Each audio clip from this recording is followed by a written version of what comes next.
다음은 내신입니다. 국간사는요, 4개 사관학교 중에서 내신이 좀 많이 들어가기로 유명한 학교죠.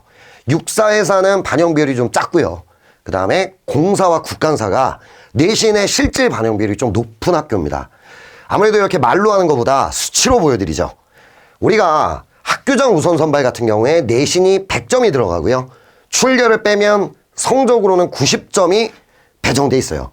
그럼 500점 만점에 90점이 큰 건가? 이런 생각을 할 수 있는데 실제로 1등급과 5등급을 비교하면 90점과 79.2점. 학교장 우선 선발에서 1등급과 5등급은 거의 20점이 넘게 벌어지는 거죠. 근데 뭐 합격자 기준으로 봤을 때 한 2등급 정도가 합격자의 평균이라고 본다면 20점까지는 아니어도 한 18점 정도의 갭이 벌어지는 겁니다. 그러면은 1차 시험에서 그만큼을 만회를 하든, 그래서 뭘로 만회를, 체력으로 만회를 하든, 면접으로 만회를 하든, 그게 쉽지 않겠죠. 18점은 어마어마한 거죠. 이게 1000점 만점에 18점이 아니라, 다른 사관학교처럼 1000점 만점에 18점이 아니라 500점 만점에 18점입니다. 즉 1000점 만점으로 환산을 하면 36점. 2등급과 5등급의 격차가 그 정도라는 거죠. 그러니까 즉 공사보다도 반영 비율이 높다. 실질 반영 비율이. 이렇게 말씀드릴 수 있어요.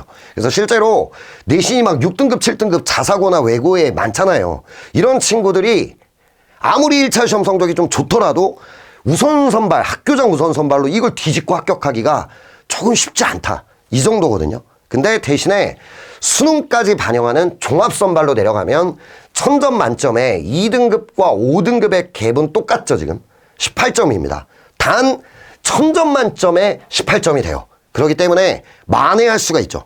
그러니까 얘네는 1000점 만점으로 환산을 하면 36점이 들어가는 꼴이고, 종합선발 같은 경우에는 그 실질 반영 비율이 반으로 줄는 느낌이다. 이렇게 생각하시면 되겠습니다. 그래서 내신이 많이 안 좋은 친구는 사실 국간사 같은 경우에 우선 선발로 합격을 하기가 조금 어렵다. 이런 느낌들이 있어요. 근데 단 학교장 우선 선발을 말씀드리는 거고요. 일반 우선 선발 같은 경우에는 2등급과 5등급의 갭 자체가 10점 차입니다.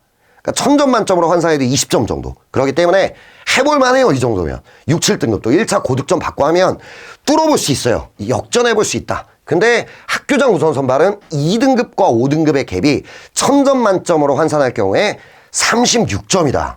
뒤집기가 좀 만만하지가 않다. 이렇게 정리할 수 있을 것 같습니다. 그래서 내신이 안 좋은 친구들은 학교장 우선 선발로는 합격하기가 조금 어렵고요. 일반 우선 선발이나 종합 선발을 겨냥하셔야 한다.